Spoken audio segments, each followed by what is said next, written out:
हमारे चैनल से जुड़े रहने के लिए YouTube पर इस चैनल को सब्सक्राइब करें। वयग़फ़िर लकुम दुनूबकुम वल्लाहु गफ़ूरुर रहीम। आमन्तु बिल्लाहि सदक़ल्लाहुल अलियुल अज़ीम व सदक़ रसूलुहुन नबियुल अमीनुल करीम व नहनु अला ज़ालिका लमिनश शाहिदीन व शाकिरीन वल्हम्दुलिल्लाहि रब्बिल आलमीन।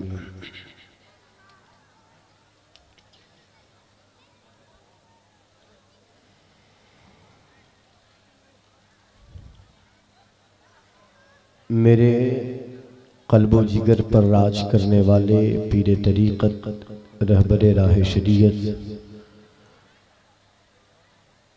हुजूर सैयदी इमाम मिल्लत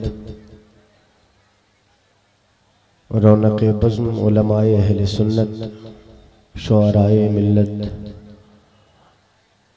मेरे रूबरू तशरीफ़ फरमा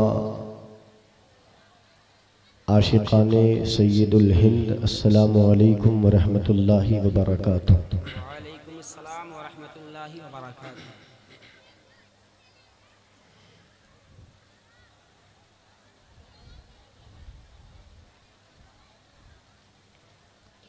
हर इब्तिदा से पहले हर इंतहा के बाद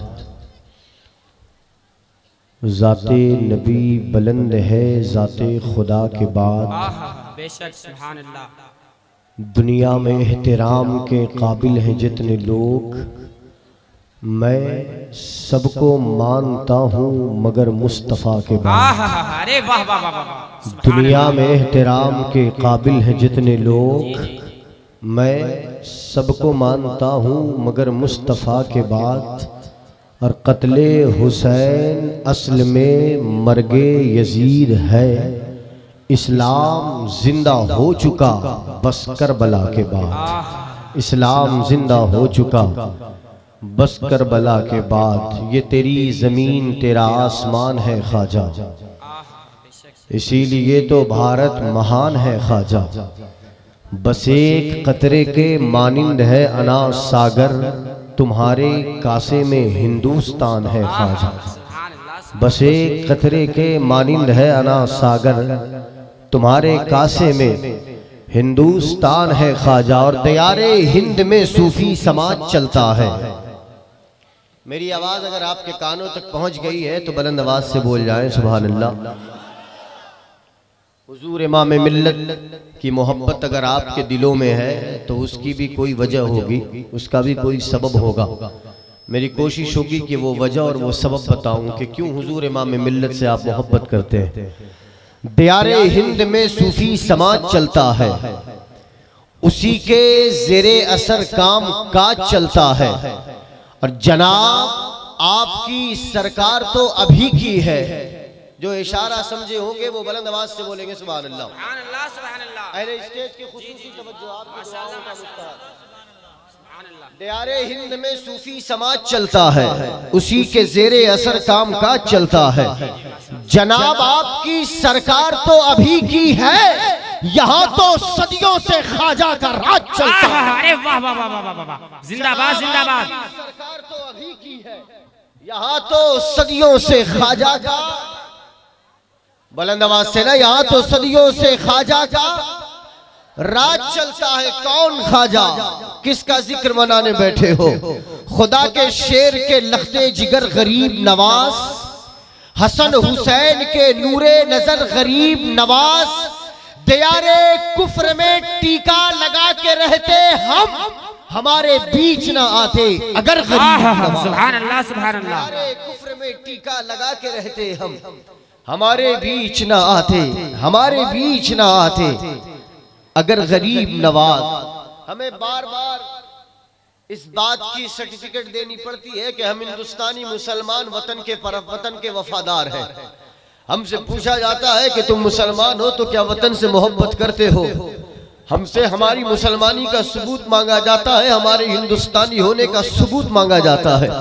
हमसे पूछा जाता है कि ऐ सर पे टोपी रखने वाले, ऐ चेहरे पर दाढ़ी सजा लेने वाले, ऐ नमाज रोजे के पाबंद मुसलमान, क्या तू जिस मुल्क में रहता है उस मुल्क से मोहब्बत भी करता है?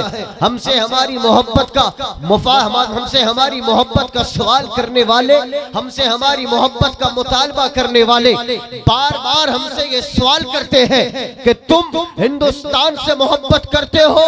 सीना ठोक कर बार बार ये जवाब देना कि हमें किसी से सर्टिफिकेट, हिंदुस्तानी मुसलमानों को वतन से मोहब्बत की किसी से सनद लेने की कोई जरूरत नहीं है, क्योंकि हिंदुस्तानी मुसलमान किसी से सनद इसलिए नहीं लेते कि हम उनके हिंदुस्तान में किसी राजा के मातहत नहीं रहते, अजमेर के ख्वाजा के गुलाम बनकर रहते हैं। और यही वजह है कि कहने वाला हिंदुस्तानी मुसलमान को पाकिस्तान के नाम से जोड़ने की कोशिश करता है।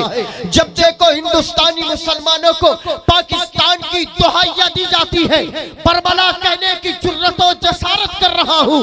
और एक रिपोर्ट तो आपने भी अखबार के जरिए पढ़ी होगी, न्यूज के जरिए सुनी होगी, नाम गिरिराज सिंह।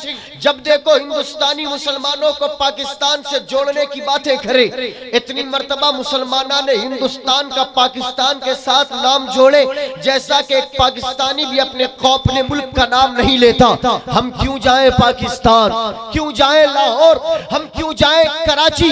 ख्वाजा हमारे यहाँ के हैं, हम यही जीते हैं, मरते हैं तो इसी मिट्टी के नीचे दफन होते हैं। और क्यों न हो, क्योंकि पृथ्वीराज से लेकर के गिरिराज तलक आए कितनी मेरी हस्ती को मिटाने वाले, आज तक हिंद में बच्चे न किसी माँ ने जने, आशिक़े ख्वाजा को भारत से भगाने वाले। नारे तकबीर, नारे रिसालत, फैज़ाने गरीब नवाज, नारे तकबीर।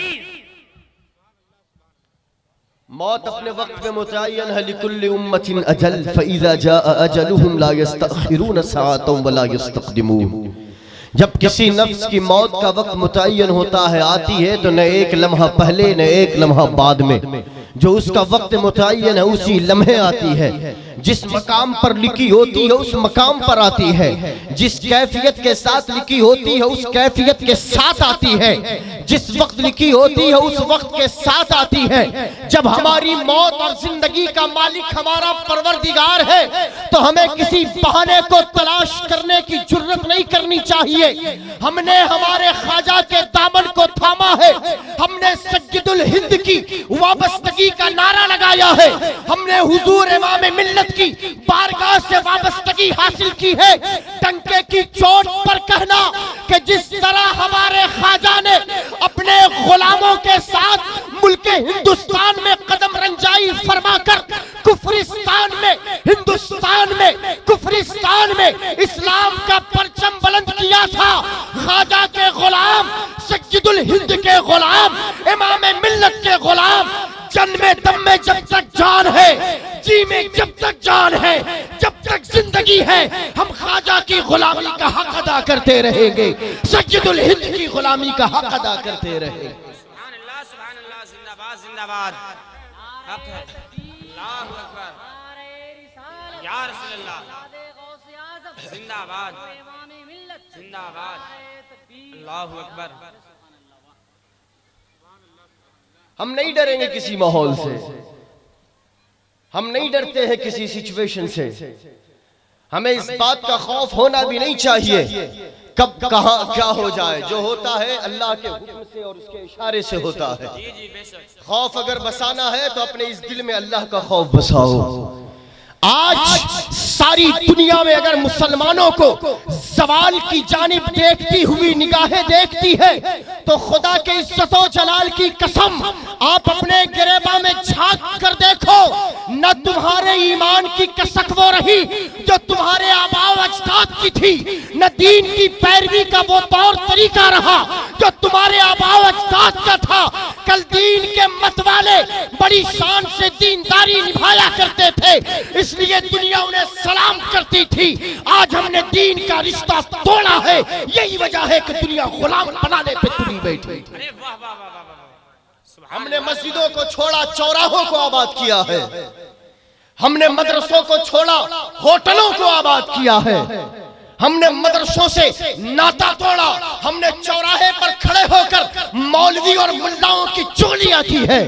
हमने चौराहे पर खड़े होकर पार्लियामेंट जैसा स्वरूप अपनाया है और दुनिया में होने वाली करतूत पर निगाहों के नजर डाली है। अपने गिरेबा में झांक कर तो देखते मुसलमानों कि आखिर बात क्या है कि अल्लाह करीम ने हम पर जालिमों को मुसल्लत फरमा दिया है। आखिर राज क्या है कि जिस तरफ देखो टोपी और दाढ़ी को निशाने तनकीद बनाया जाता है। आखिर इसके पीछे राज क्या है कि मुसलमान का एक बच्चा जिस रास्ते से गुजरता है दुनिया बड़ी हकारत की नजर से देखती नजर आती है। आखिर इसके पीछे राज क्या है कि तुम जिस रास्ते से गुजरते हो तुम्हें बड़ी अचकती हुई निगाहों से देखा जाता है। होश वालों जरा सोच कर देखो, एक वो वक्त था कि सीना तान कर रात के 2 बजे जहां चाहे निकल जाते थे। आज हमारा हाल ये हो चुका कि खौफो हरास के साए में जिंदगी बसर होती है। किसी हिंदू भाई से अगर रास्ता पूछना हो तो 2 मर्तबा सोचते हैं कि इससे रास्ता पूछेंगे कहीं बुरा ना मान जाए। अगर रास्ते में चलते हुए साइकिल से किसी बच्चे को टक्कर लग गई तो उसकी गलती होने के बावजूद आप आई एम एक्सट्रीमली सॉरी बोलते हो कि कहीं इसे बेस बनाकर हिंदू मुसलमान का फसाद न खड़ा कर दिया जाए। ऐ कौम मुस्लिम, बात क्या है कि आज तुम्हें जगह जगह पर खौफ के साए में जीना पड़ता है। आखिर इसके पीछे राज क्या है कि तुम जिस तरफ जाते हो निशाने तनकीद उठी जाती है। आखिर बात क्या है, जहां जाते हो धुतकार दिए जाते हो। कभी तुम्हारे हिजाब पे सवाल है, कभी तुम्हारी टोपी पे सवाल है, कभी तुम्हारी दस्तार पे सवाल है, कभी तुम्हारे लिबास पे सवाल है, कभी तुम्हारी दाढ़ियों पे सवाल है, कभी तुम्हारी तस्बीह पे सवाल है, कभी तुम्हारे मुसल्ले पे सवाल है। सोच कर देखा कि आखिर बात क्या है, तो बात इतनी सी है दोस्तों, कल हमारे दिल में दीनदारी थी, खुदा तरसी थी। घर में कमाने वाला एक होता था, 15 खाने वाले होते थे, लेकिन बरकतें घर के दरवाजे पे दस्तक दिया करती थी। घर में कमाने वाले 4 हैं, खिलाने के लिए 10 लोगों को उनके पास ताकत मुयस्सर नहीं होती है। कल हमारा ये हाल था कि घर के अंदर सुबह के वक्त कुरान की तिलावत से गली गूंजती नजर आती थी। घर के छोटे छोटे बच्चों के सरों पर टोपियां नजर आती थी, मुस्कुराते हुए मस्जिदों की जानिब जाते हुए नजर आते थे। कल हमने उलमा से मोहब्बत दिखाई थी। अल्लाह करीम के दीवानों, मुस्तफा करीम के इश्क में मरने वालों, सज्जदुल हिंद की गुलामी का पट्टा अपने गलों में रखने वालों, बड़ी तवज्जो के साथ गुफ्तगू सुनना। हम अगर आज यहाँ पहुंचे हैं तो जिम्मेदार आने जाने वाली सरकार नहीं, हम खुद जिम्मेदार हैं। हमने यहाँ खुद को पहुंचाया है, हमने खुदा को छोड़ा, खुदाई आपकी दुश्मन बन गई। आप अगर खुदाई को कदमों के नीचे रखना चाहते हो, खुदा के बन जाओ, खुदाई सलाम करने के लिए तैयार। अरे वाह वाह वाह वाह, नारे तकबीर, नारे रिसालत, मसलके आला हजरत हुजूर इमामे मिल्लत ख्वाजा का हिंदुस्तान, नारे तकबीर। माशाअल्लाह माशाअल्लाह, जिंदाबाद। न मोहब्बत का वो रूप रहा, न रिश्तेदारी निभाने का वो अंदाज रहा। पहले अगर घर के अंदर एक मेहमान आता था, हाथ में अगर रास्ते से चलता हुआ अगर झंगड़ी, समझते हैं झंगड़ी जिसमें बूट होता है, बूट चना जिसमें होता है, हर इलाके की अपनी अपनी जबान होती है। रास्ते से चलता हुआ घर के करीब पहुंचता और अगर 10-20 रुपए का चना भी खरीद कर घर में आता था तो प्यार और मोहब्बत से उसका इस्तकबाल किया जाता था। आने वाले का मकसद देखा जाता था कि आने वाला मोहब्बत और प्यार लेकर आ रहा है। हमने मेहमान की मेहमान नवाजी छोड़ी है, हमने उलमा की उलमा नवाजी छोड़ी है। हमने अपने बड़ों के साथ वो रवैया नहीं अपनाया जो एक गुलाम को अपने आका के साथ होना चाहिए था। हमने अपनी पेशानियों को सजदों से दूर किया है, हमने अपने आप को अल्लाह के दीन से दूर किया है। यही वजह है कि आपके घर में न बरकत है, न आपके जिस्म में ताकत और कुव्वत है, न आपके हमसायों के साथ मोहब्बत है। जहां देखो मारे जा रहे हो। बात सिर्फ इतनी सी है कि तुमने मुस्तफा को छोड़ा, सारी दुनिया तुम्हारी दुश्मन बन गई। दामने मुस्तफा थामो, सारी दुनिया तुम्हारी दोस्त बनने के लिए तैयार। जिंदाबाद जिंदाबाद, बहुत अच्छे माशाअल्लाह। हजरत उमर फारूक रज़ियल्लाहु ताला अन्हु इल्म की तवज्जो चाहिए। दुआओं का तलबगार हजरत उमर फारूक सय्यदना उमर फारूक, वो उमर फारूक कि आका करीम ने इरशाद फरमाया कि अगर मेरे बाद कोई नबी होता तो वो उमर होता। वो उमर जिसके बारे में सरवरे कायनात ने फरमाया कि उमर जिस रास्ते से चलता है शैतान अपना रास्ता बदल देता है। वो उमर जिसके बारे में मुस्तफ़ा करीम ने फरमाया कि मेरा उमर हक ही बोला करता है। वो उमर जिसके बारे में कायनात के पैगंबर ने फरमाया कि मेरे उमर के साथ हक हुआ करता है। और वो उमर वादी तहामा से गुजर रहे हैं, अमीरुल मोमिनीन है। 22 लाख मुरब्बा मील पर उमर फारूक के नाम का डंका बजता है। दुनिया में उमर फारूक के नाम का एक अपना मकाम है, अपनी हलचल है। दुनिया उमर फारूक रज़ियल्लाहु ताला अन्हु के नाम को बोसा देने के लिए मरमटती है। वादी तहामा, एक जंगल से गुजर रहे हैं, एक वादी आई, नाम उस वादी का तहामा बताया जाता है, उसे तिहामा भी पढ़ सकते हैं। वादी तहामा के करीब हजरत सय्यदना उमर फारूक रज़ियल्लाहु ताला अन्हु चले जा रहे हैं। साथ में उनका एक गुलाम है, गालिबन उसका नाम सलमान था। हजरत उमर फारूक ने वादी तहामा के करीब रुककर अपने घोड़े से नीचे उतरे। आंखों से आंसुओं की नदियां रवा दवा है, इतना रोते हैं कि हिचकियां बंध गई। गुलाम को समझ में नहीं आया कि आका के रोने की वजह क्या है। गुलाम नहीं समझ पाया कि आका के रोने का सबब क्या है। गुलाम हाथ जोड़कर अमीरुल मोमिनीन के सामने अर्ज करता है, या अमीरुल मोमिनीन मामला क्या है। बात समझ में नहीं आई। इस रास्ते से गुजर रहे थे, आपको देखा कि अचानक उतरकर आंखों से आंसुओं की नदियां बहाते हैं। ऐ मेरे उमर बात क्या है, या अमीरुल मोमिनीन मामला क्या है। रोने का राज, रोने की वजह बताओ। दिल की दुनिया में अगर शम्मे ईमान रोशन है तो पूरी ईमानदारी के साथ हजरत उमर फारूक का जवाब सुनने की कोशिश करना, और ये कोशिश करना कि उमर फारूक के जवाब के साए में अपनी जिंदगी की डगर को बढ़ाया जाए, नक्शे कदम मुस्तफा को अपने लिए मशाले राह बनाया जाए। गुलाम ने पूछा कि आका क्यों रोते हो, आंखों से आंसू क्यों रवा है, हिचकियां क्यों बन गई। मेरा इमाम हजरत सय्यदना उमर फारूक रज़ियल्लाहु ताला अन्हु, वो अल्लाह तबारक व तआला का ऐसा शेर कि जिसके बारे में किसी शायर का कलम किरतास पर रोशनी बिखेरता है तो वो यूं लिखता है कि मर्दे जलाल मर्दे हुनर भेजना पड़ा, ऊंचे बदन पे ऊंचा ही सर भेजना पड़ा।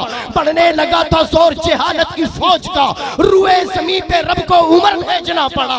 हजरत उमर फारूक रज़ियल्लाहु ताला अन्हु से गुलाम पूछता है, आका क्यों रोते हो। गुलाम के इस इरशाद पर, गुलाम के इस सवाल पर आका ने जब जवाब दिया तो क्या दिया, बड़ी तवज्जो चाहिए। हजरत उमर फारूक ने अपने आस्तीन से आंसुओं को पोंछा। गुलाम को कहा कि गुलाम करीब आ, मैं तुझे एक राज की बात बताऊं। गुलाम करीब आया, पूछा अमीरुल मोमिनीन क्यों रोते हो। इरशाद फरमाया कि सुनना चाहता है तो सुन। मेरी छोटी सी उम्र थी, मैं अरब का एक बच्चा था, मेरी उम्र 10 साल की थी। मैं 10 साल का एक छोटा सा लड़का था। मेरे बाप खत्ताब ने एक मर्तबा मुझे 5 ऊंट दिए थे और कहा था कि ऐ उमर, इन 5 ऊंटों की हिफाजत करो। ये वही जगह है, ये वादी तहामा है, यहीं पर मेरे बाप खत्ताब ने मुझे ऊंटों की देखभाल करने पे मामूर किया था। मैंने 5 ऊंटों की देखभाल के लिए अपने आप को तैयार किया। 5 ऊंटों का हाल ये था कि मैं अगर सामने वाले ऊंट को सीधा करता तो जब तक पीछे वाला ऊंट लाइन से किनारे हो जाता, मैं पीछे आता, फिर पीछे वाले ऊंट को सीधा करने की कोशिश करता तो देखता कि सामने वाला ऊंट टेढ़ा हो गया। मैं सामने जाकर उसे ठीक करता तो देखता कि बीच वाला ऊंट अपनी लाइन चेंज कर रहा है। बार बार सुधारने की कोशिश करता, लेकिन उसके बावजूद ऊंट एक लाइन में नहीं खड़े हो पा रहे थे। मेरे बाप खत्ताब ने जब मेरे इस अमल को देखा, अपने हाथ में पड़ी हुई एक सख्त लकड़ी को मेरी पीठ पे रखा, जोरदार छड़ी लगाई, मुझे मारा था और कहा था कि अरब का बच्चा है, अरब का शहजादा है और एक 5 ऊंट को लाइन में खड़ा करने की ताकत नहीं रखता। मुझे इस बात पे रोना आता है। गुलाम ने अर्ज किया, या अमीरुल मोमिनीन मामला समझ में नहीं आया। आपने 5 ऊंटों को ठीक नहीं किया तो आपके बाप ने आपको सजा दी थी। रोना तो उस वक्त चाहिए था जब आपने बाप के हाथों से सजा पाई थी, तकलीफ हुई थी, रोना चाहिए। लेकिन आज वाक़ये को याद करके क्यों रोते हो। हजरत उमर फारूक अर्ज करते हैं, इरशाद फरमाते हैं, ऐ गुलाम सुनना चाहता है तो सुन। जब तक उमर खत्ताब का बेटा बनकर था, उमर बाजू ठीक नहीं कर पाता था, लेकिन जब से उमर ने दामने मुस्तफा थामा है 22 लाख मुरब्बा मील पर उमर के नाम का डंका बजता नजर आता। जिंदाबाद जिंदाबाद, बहुत अच्छे माशाअल्लाह, वाह वाह वाह वाह वाह, बहुत खूब बहुत खूब। गुलाम बनकर तो दिखाएं, जी जी माशाअल्लाह, गुलाम बनकर तो दिखाएं, कहने से कुछ नहीं होता, कहने से कुछ नहीं होता। इमाम साहब दुआ करते हैं रब्बना आतिना फिद दुनिया हसनतुम व फिल आखिरति हसनतुम व क़िना अज़ाबन्नार। मौला करीम हमें इस दुनिया में भी बेहतरी अता फरमा, आखिरत में भी बेहतरी अता फरमा और दोज़ख के अजाब से बचा। आप क्या कहते हैं? आमीन। क्या कहते हैं? आमीन। चले हम अरबी में नहीं उर्दू में आते हैं। इमाम साहब ने दुआ फरमाई मौला करीम हमें नमाजी बना, आपने कहा आमीन, लेकिन तौफीक न हुई कि वहां से निकलने के बाद दूसरे वक्त में जाकर नमाज के लिए खड़े हो। कैसी आमीन थी? इमाम साहब ने दुआ की कि मौला करीम हमें वालिदैन की खिदमत की तौफीक दे, आपने बड़े जानो जिगर का साथ लगाया, कहा आमीन, लेकिन तौफीक न हुई कि हम जिस दुआ पर आमीन कर रहे हैं उसको अमली जामा पहनाने की कोशिश करें।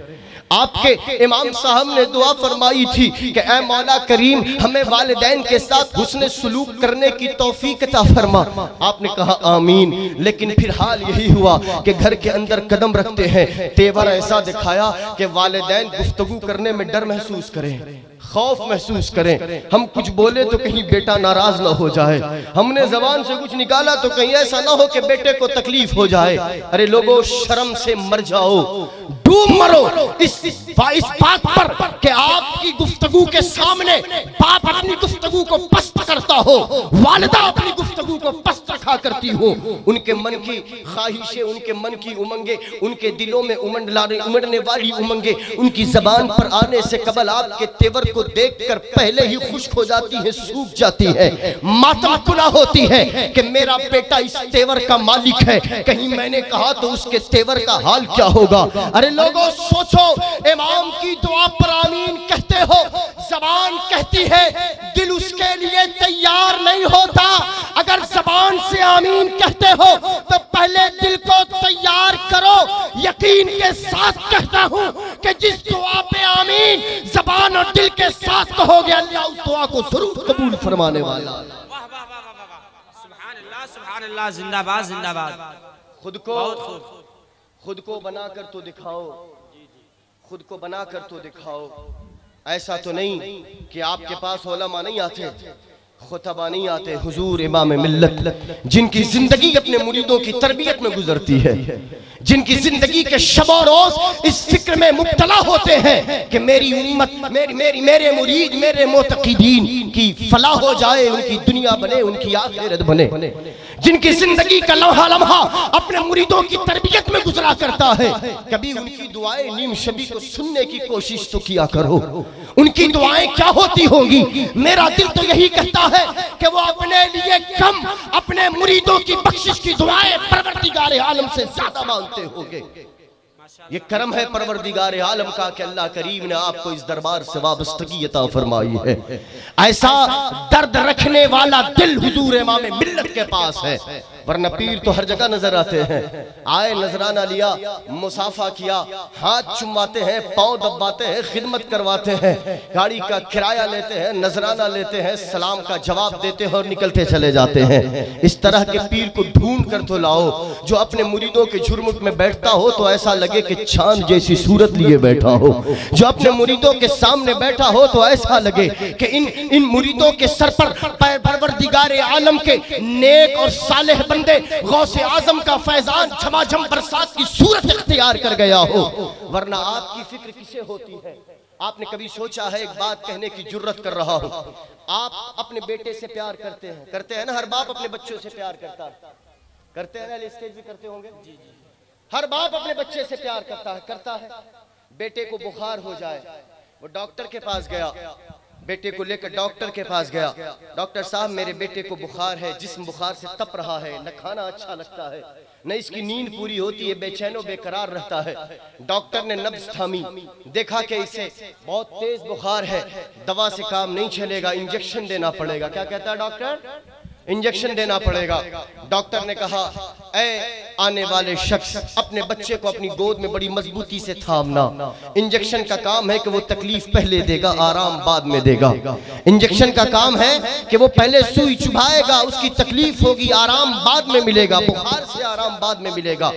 बाप हो या माँ, उसने अपने बच्चे को बड़ी तेज गोद में समेटा, बड़ी सख्ती से बांधा, बड़ी सख्ती से उसे पकड़ा। अब डॉक्टर ने बड़े प्यार से बच्चे के जिस्म पर सहलाना शुरू किया, बाजू हो या कमर के नीचे हो, उसे सहलाना शुरू किया, उस जगह पर इंजेक्शन लगाना शुरू किया। तवज्जो चाहूंगा, जैसे ही इंजेक्शन का पहला असर उस बॉडी के अंदर फिल होता है, पड़ता है, बच्चा तकलीफ से कराह उठा, बच्चा तकलीफ से दर्द से कराह उठा, उसकी चीख निकल पड़ी। लेकिन देखना ये कि बाप मोहब्बत तो करता है, लेकिन बेटे की चीख के बाद भी अपनी गिरफ्त को कमजोर नहीं होने देता और मजबूती से पकड़ता है। बात क्या है? ऐ बाप, तू अपने बेटे से इतनी मोहब्बत करता है, बेटा थोड़ी देर के लिए रोए तो बेचैन होता है। रात में अगर बेटा बेचैन हो, बेकरार हो, तो उसके आंसू को पोंछने के लिए अपने रात के करार को हराम कर देता है। आखिर डॉक्टर के इंजेक्शन लगाने पर उसकी तकलीफ के बाद भी तूने गिरफ्त को आसान क्यों न किया? उसे छोड़ देता, तकलीफ ना होती। बाप का एक ही जवाब होगा कि मैं अगर आज छोड़ देता तो ये बुखार इसकी जान ले लेता, ये थोड़ी देर की तकलीफ इसे आगे चलकर आराम देगी।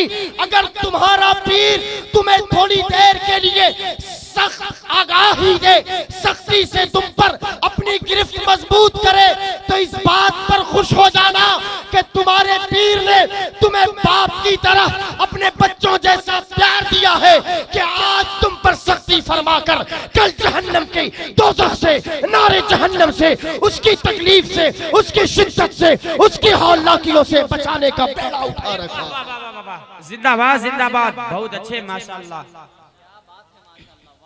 जब तक बिके न थे तो कोई पूछता न था, तूने मुझे खरीद कर अनमोल कर दिया, तूने मुझे खरीद कर अनमोल कर दिया।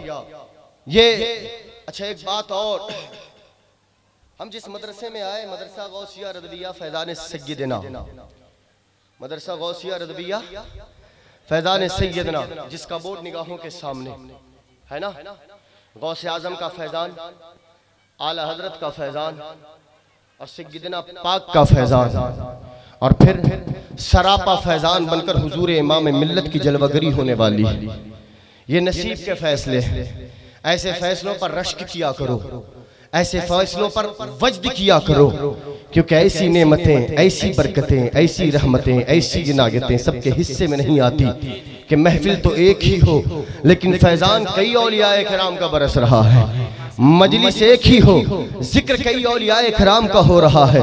और क्यों न हो, क्योंकि हमने जिस गौसे आजम के घराने से मोहब्बत का दम भरा है, वो सिलसिला ही ऐसा है जो इस दुनिया में भी कामयाबी की जमानत देता है और आखिरत में भी कामयाबी की जमानत अता फरमाता। आप में से कितने लोग ऐसे हैं जो अपनी माँ से मोहब्बत करते हैं? बोले नहीं करते मोहब्बत? नहीं करते मोहब्बत? करते हैं ना? माँ के हुक्म को भी मानते होंगे, मानते हैं? मानते हैं? माँ से प्यार भी करते होंगे, करते हैं?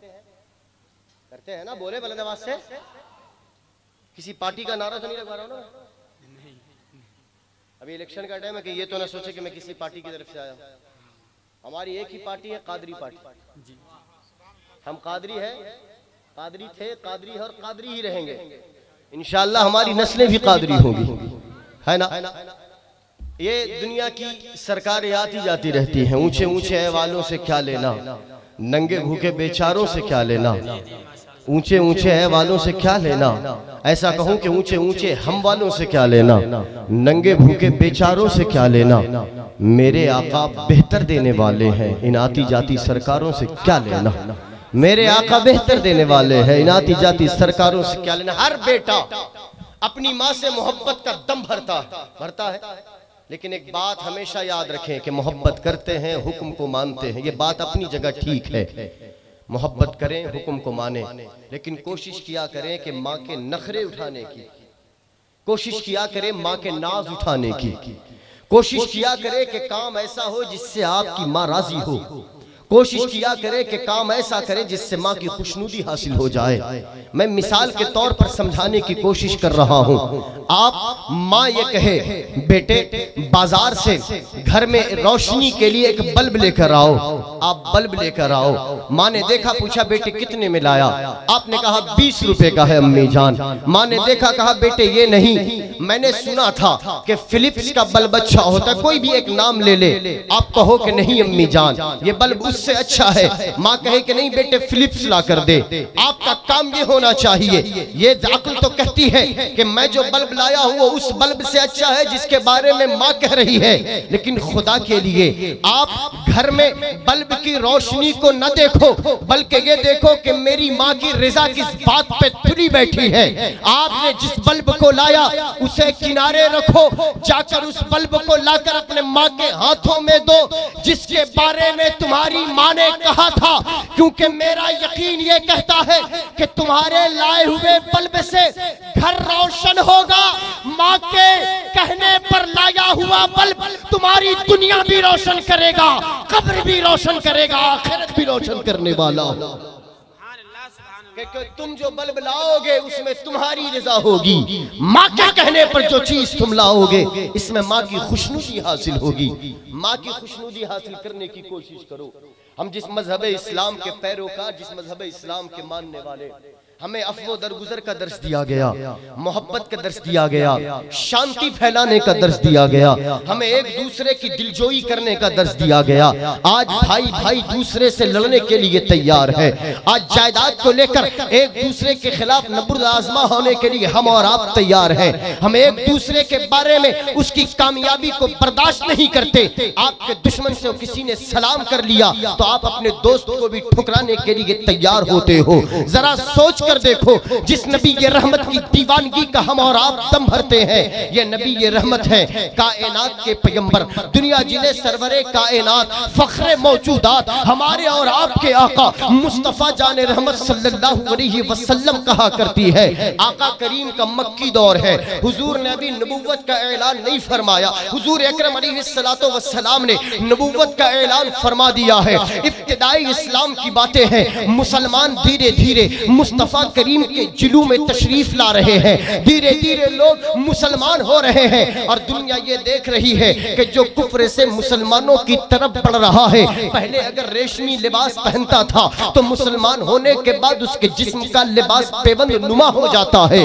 दुनिया ये देख रही है कि पहले जिसका पांव कालीन पे रखा जाता था, आज मुसलमान होने के बाद उसके पांव के नीचे कांटे बिछाए जा रहे हैं। अमीरी से गरीबी का सफर हो रहा है, लेकिन जाहिरी तौर पर दुनिया ने देखा कि ये अमीरी से गरीबी का सफर है, लेकिन दिल तो ये कहता है कि ये अमीरी से गरीबी का सफर दुनिया में होगा। हकीकत तो ये है कि इस दुनिया से जन्नत का सफर हो रहा है। कायनात के पैगंबर ने इब्तिदाई इस्लाम में मुसलमानों के दरमियान जिस तालीम को फरोग दिया, मैं उसकी जानिब बात की रोशनी जलाना चाहता हूँ। मुस्तफा करीम का मक्की दौर, इब्तिदाई इस्लाम की घड़ियां है। मक्कतुल मुकर्रमा के वादियों के करीब एक घर है, घर यहूदी का है। उस शख्स का हाल ये था कि अपनी जिंदगी में तिजारत और कारोबार करके दुनिया में बड़ा अच्छा सरमाया जमा कर गया था, लेकिन एक ऐसा वक्त आया कि उसकी रूह कफस से उनसरी से परवास कर गई। मरने वाला तो मर गया, लेकिन उसने इस दुनिया में अपनी एक बीवी और अपना एक बच्चा छोड़ा था।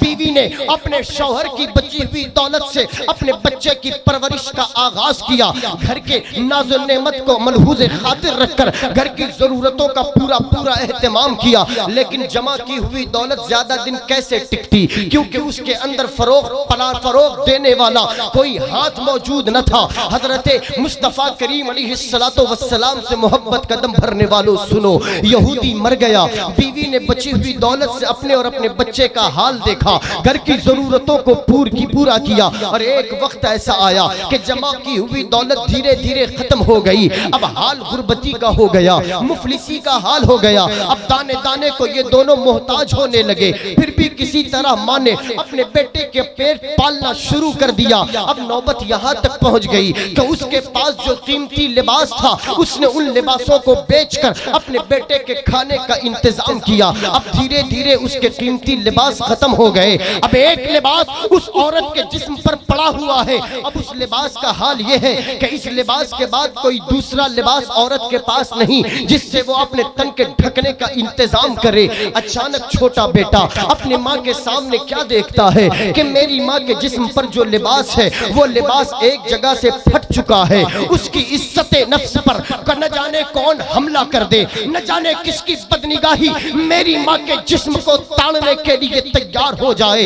उसने अपनी माँ से पूछा, अम्मी जान आपके जिस्म का लिबास फट रहा है, जगह जगह से फटने के कागार पर है, दूसरा लिबास क्यों नहीं बदलती अम्मी जान? ऐ मेरी माँ दूसरा लिबास क्यों नहीं पहनती? माँ की आंखों में आंसू आ गए। अपने बेटे को अपने सीने से चिमटाया, पेशानी पर बोसा दिया, फिर इरशाद फरमाया, मेरे लख्ते जिगर, मेरे नूरे नजर, तेरे बाप की बची हुई दौलत से अब तक की जिंदगी गुजर बसर हो रही थी। अब मेरे पास वो कीमती लिबास नहीं जिससे कि मैं अपने जिस्म को ढक सकूं। अब तो हाल ये हो गया कि तेरी माँ के जिस्म पर जो लिबास है वो आखिरी लिबास है। अब इसके बाद तेरी माँ के पास कोई लिबास नहीं। बेटे की आंखों में आंसू, मेरी माँ और मेरी माँ के जिस्म पर आखिरी लिबास। अब इस लिबास के बाद मेरी माँ का तन कौन ढकेगा? अब इस लिबास के बाद मेरी माँ के जिस्म पर पर्दे की सूरत में कौन सी शय सामने आएगी? उसने अपनी माँ से पूछा, मेरी माँ अब अगर कोई लिबास नहीं तो लिबास का इंतजाम कैसे किया जाए?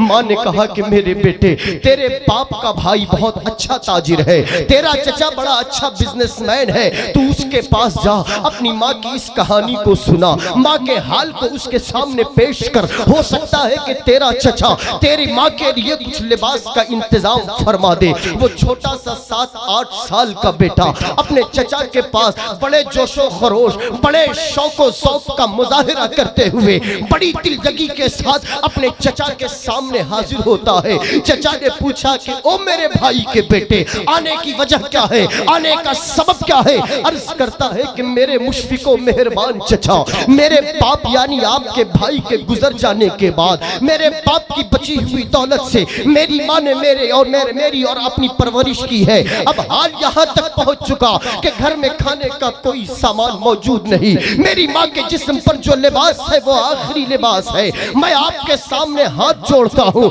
मैं आपके सामने फरियाद लेकर आया हूँ कि मेरी माँ के फटे हुए लिबास का इंतजाम करो, उसके बेहतर से बेहतर लिबास का इंतजाम करो।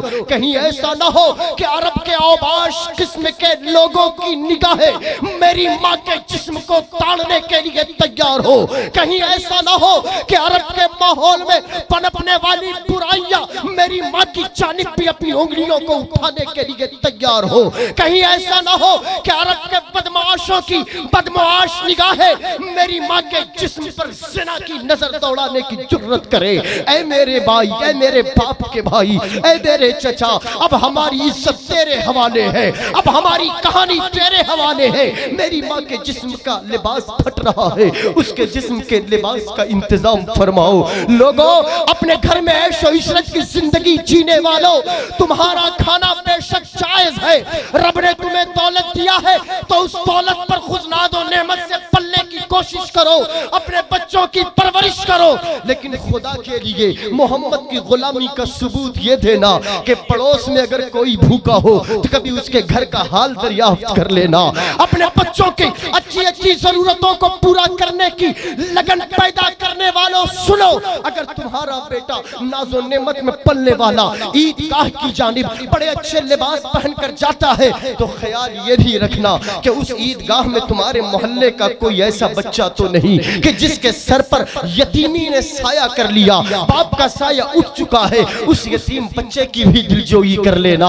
अपने बच्चों की मिठाई का, अपने बच्चों की ख्वाहिशों का, अपने बच्चों की परवरिश का अच्छे से अच्छा ख्याल रखने वालों, अपने मोहल्ले के गरीबों का भी ख्याल रखना, मुफलिसों की दिलजोई करना। ये किसी की नहीं, मुस्तफ़ा की सुन्नत है। इससे मुस्तफ़ा राजी होते हैं, इससे खुदा राजी होता है। उस लड़के ने जैसे ही अपने चचा के सामने इस फरियाद को पेश किया।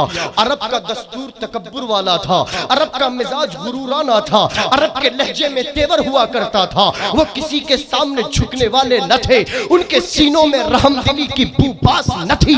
अरब के उस माहौल और दस्तूर में पलने वाला उसका चचा बड़े तेवर वाले अंदाज में अपने भतीजे को डांटता है कि चला जा मेरी बारगाह से, हमारे घर में ऐसी दौलत फालतू की नहीं कि हम अपने भाई के बच्चों की परवरिश के लिए उसे बर्बाद करें। खुदा के लिए कभी ऐसा नहीं होना चाहिए कि तुम्हारे दरवाजे पर कभी मुसलमान अपना दस्ते सवाल दराज करे और उसे तुम धुतकारते हुए नजर आओ। उसने अपने भतीजे को धुतकार दिया, गेट आउट कर दिया और कहा कि हमारे पास से चला जा।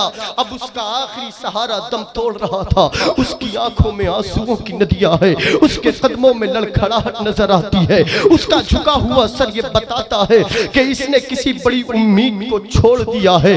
इसकी बुझी हुई निगाहें ये बताती है कि इसके किसी आसरे ने सहारा तोड़ दिया है। वो उस अपने चचा के घर से बाहर निकला और नन्हे नन्हे कदमों के साथ बड़े मासूम अंदाज में अपने घर की जानिब बढ़ रहा है। लेकिन अब जो घर जाता है तो उसके पाँव में वो शोखियां नहीं, चलने में वो अदाएं नहीं जो रोजाना अपने घर की जानिब जाने में हुआ करती थी। दिल में बार बार ये ख्याल आता है, माँ को क्या जवाब दूंगा। माँ ने पूछा कि बेटे मेरा लिबास लाए हो, तो माँ को क्या जवाब दूंगा। वो अपने घर की जानिब जाना चाहता है लेकिन उसके कदम उठने के लिए तैयार नहीं, नन्हे नन्हे कदमों के साथ आगे बढ़ रहा है कि किसी तरह अपने कदम को घर की तरफ बढ़ा चले कि इतने में सामने से वो आ रहा है, दुनिया जिसे मुस्तफा का गुलाम कहती है। सामने से वो आ रहा है जिसके सीने इश्क मुस्तफा से जगमगा रहे हैं। सामने से वो आ रहा है जो अपनी जबान से सिर्फ मुस्तफा के इश्क का नारा नहीं लगाता,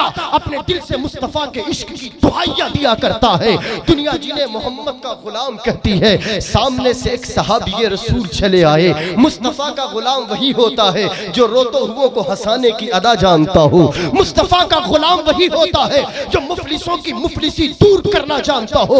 मुस्तफा का सच्चा गुलाम वही होता है जो यतीमों पर शफकत वाले हाथ फेरने की अदाएं जानता हो। मुस्तफा का गुलाम वही होता है जो भूखों को खाना खिलाने का हुनर जानता हो। मुस्तफा का गुलाम वही होता है जो मदरसा गौसिया रज़विया फैज़ान सैयदना के होनहार तालिब इल्मों की दिलजोई करना जानता हो।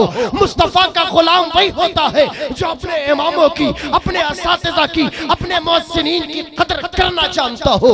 मुस्तफा का गुलाम था, वो रोता हुआ कैसे देख सकता था। वो तो उनकी बारगाह से वाबिस्ता था कि जो रोते हुओं को हंसाने के लिए दुनिया में आए, जो औरत का मकाम बताने दुनिया में आए। उसने सर पे मुशफिकाना हाथ फेरा, पूछा कि ऐ छोटे से बेटे, तुम्हारे चेहरे पर मुस्कुराहट अच्छी लगती है, इस मासूम चेहरे पर ये रोना कैसा, आंखों में आंसुओं की नदियां कैसी।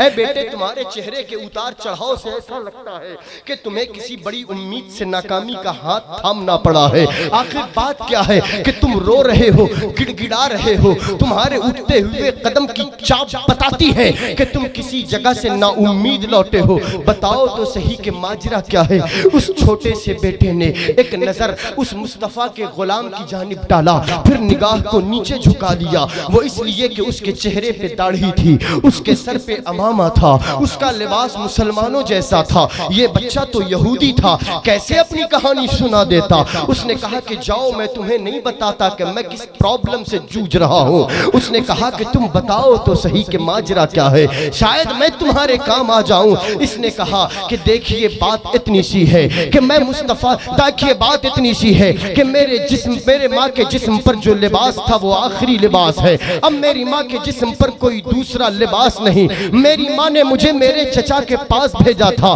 ताकि मैं चचा के पास से अपनी माँ के लिए किसी लिबास का इंतजाम कराऊं, लेकिन मेरे चचा ने धुतकार दिया, मेरे चचा ने मुझे फटकार दिया। अब बताइए मैं कहाँ जाऊं? कौन होगा जो मेरी दिलजोई करने वाला होगा? कौन होगा जो मेरी यावरी करने वाला होगा? कौन होगा जो मेरा सहारा बनने वाला होगा? कौन होगा जो मेरी बातें सुनने वाला होगा? अभी उसने अपने मासूम सी जबान से इस जुमले को कहा था कि उस मोहम्मद के गुलाम की आंखों में आंसू आ गए। खड़े हो जाएं और जिस रूहे रवा का हम और आप इंतजार कर रहे थे उनकी आमद का इस्तकबाल और खैर मकदम करें।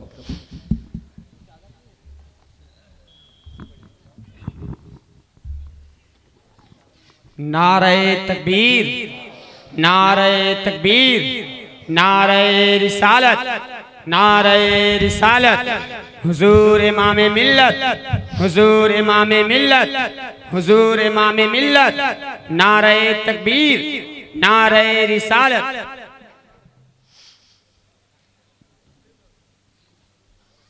नारे तकबीर, नारे रिसालत, औलादे गौसे आजम, हुजूर इमामे मिल्लत, फैजाने सैयदना पाक, फैजाने सैयदना पाक, फैजाने अमजर शरीफ, फैजाने अमजर शरीफ, औलादे गौसे आजम, हुजूर इमामे मिल्लत, नारे तकबीर, नारे रिसालत, फैजाने सैयदना पाक, फैजाने अमजर शरीफ, औलादे गौसे आजम, हुजूर इमामे मिल्लत, आले रसूल, कादरी दूल्हा, कादरी दूल्हा, फैजाने सैयदना पाक, फैजाने अमजर शरीफ, नारे तकबीर, नारे रिसालत।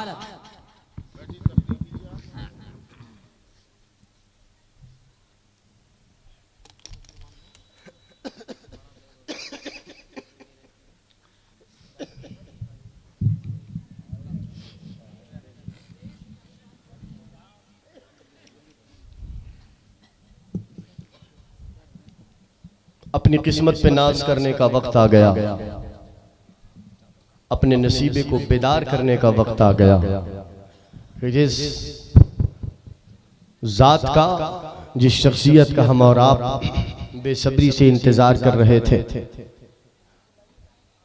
कायदे मिल्लत, पीर तरीक़त, रहबरे राह शरीयत, तर्जमाने क़ादरियत, फैज़ाने गौसे आज़म, सरापा फैज़ाने गौसे आज़म, हुजूर सैयदी इमाम मिल्लत,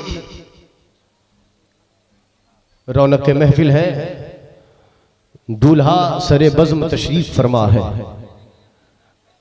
और ये बड़े फख्र की बात, ये बड़े नसीबे की बात कि हम जिस बारगाह का दम भरे, जिस बारगाह से वाबस्तगी हमारे सीनों को नूर अता करे, जिस बारगाह की बातें हमारे सीनों में ईमान की शम्में अता करे, जिस बारगाह का तस्करा हमारे सीनों में ईमान की हलावतें अता करे, उस बारगाह का शेर नर, उस बारगाह का मर्दे कलंदर, जिसकी जात सरापा गौसे आजम के फैजान का दर्जा रखा करती है, पूरी शान और शौकत के साथ, पूरे चाहे इमामत के साथ, अल्लाह तबारक व तआला की तौफीक मुस्तफ़ा करीम अलैहिस्सलातु वस्सलाम के घर का सदका लुटाने के लिए सरे बज़्म तशरीफ फरमा है।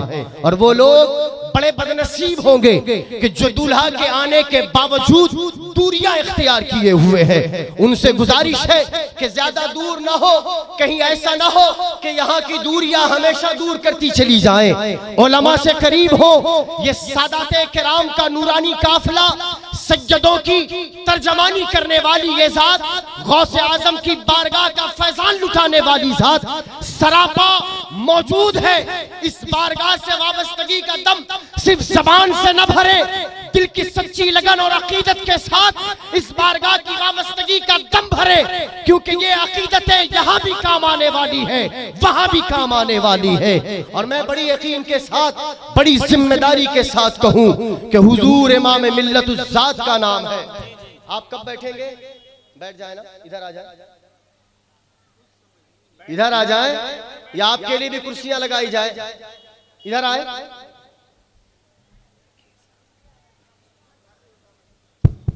हुजूर इमाम मिल्लत की जिस महफिल में आप बैठेंगे तरबियत नजर आएगी।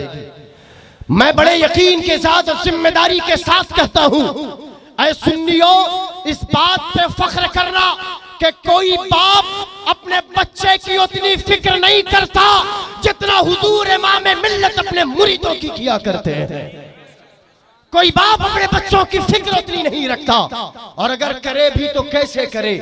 बाप अपने बच्चे की फिक्र करेगा तो उसके अच्छे लिबास की फिक्र करेगा, उसके अच्छे एजुकेशन की फिक्र करेगा, उसके दूध और उसके फल की फिक्र करेगा, उसके अच्छे रहन सहन की फिक्र करेगा।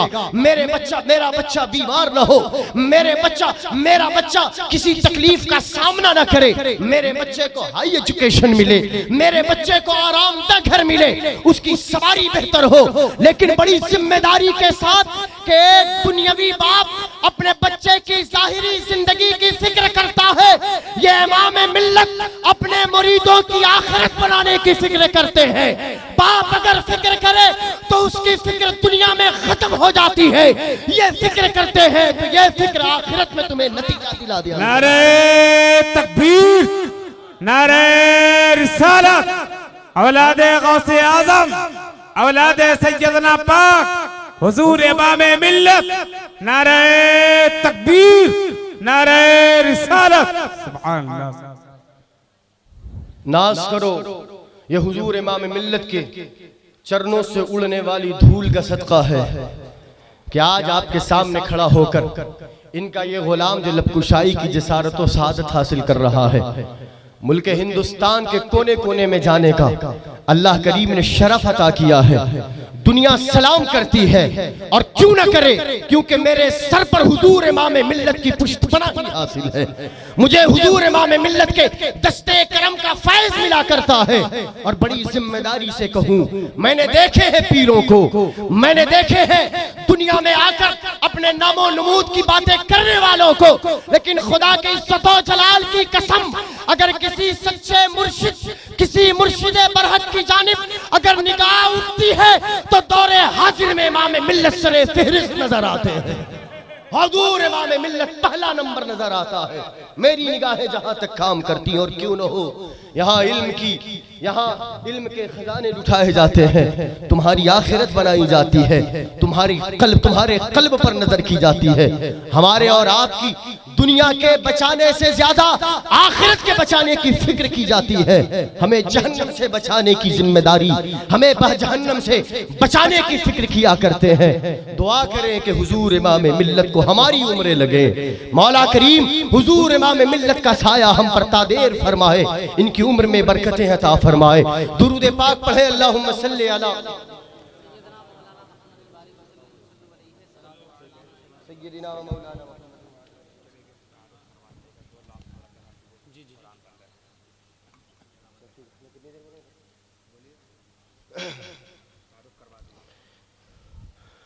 और ये हुजूर इमाम मिल्लत के कदमों का ही फैजान है कि जहाँ गए दुनिया में आपने बड़े बड़े साहूकारों के नाम सुने होंगे, तिजारत करने वालों के, ताजिरों के नाम सुने होंगे।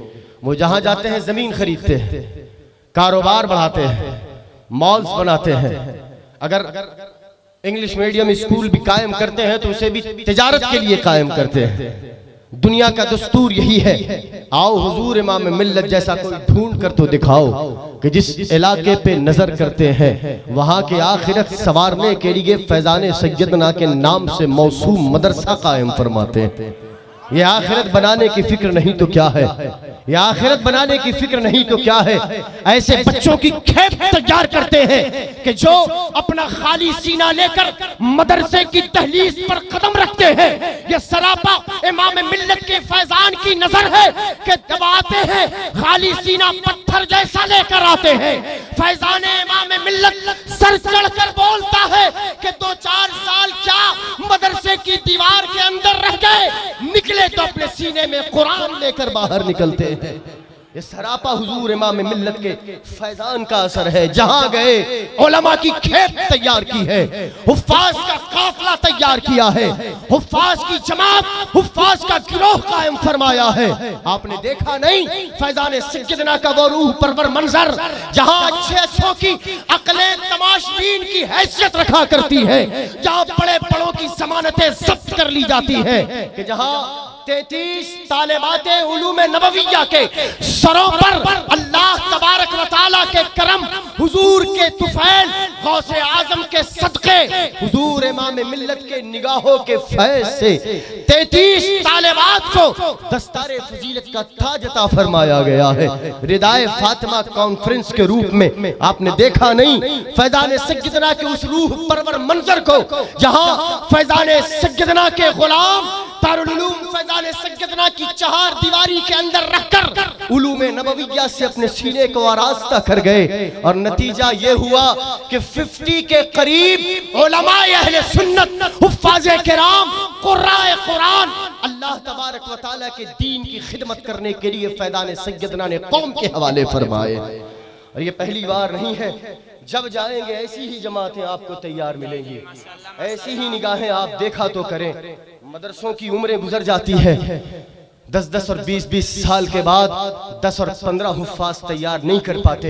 ये फ़कत फैज़ान सैयदना है, ये फ़कत सरापा सैयदना का फैज़ान है, हुजूर इमाम मिल्लत की जांफशानियों का नतीजा है। और निगाहें अगर आपकी धोखा नहीं खाती है तो इस बात पे गौर किया करें कि हुजूर इमाम मिल्लत को सारी रात जागते हुए देखेंगे, गुलामों की तरबियत करते हुए देखेंगे, उलमा की तरबियत करते हुए देखेंगे, लेकिन बड़ी जिम्मेदारी के साथ। और मैं ये राज इफ्शा करना चाहूंगा, शेरघाटी की सरजमीन गुज़श्ता साल शेरघाटी की सरजमीन मदरसा रहमानिया का सालाना जलसा हुजूर इमाम मिल्लत की सदारत में बड़ी शानो शौकत के साथ, बड़ी आबोताब के साथ चल रहा था। सूए इत्तेफाक करने वालों ने काम बेहतर नहीं किया था कि वहां स्टेज गिर गया, टूट गया। खुदा की इज्जतो जलाल की कसम, बारिश हो रही थी, लोग बिखर गए थे, उलमा उतर कर जा रहे थे।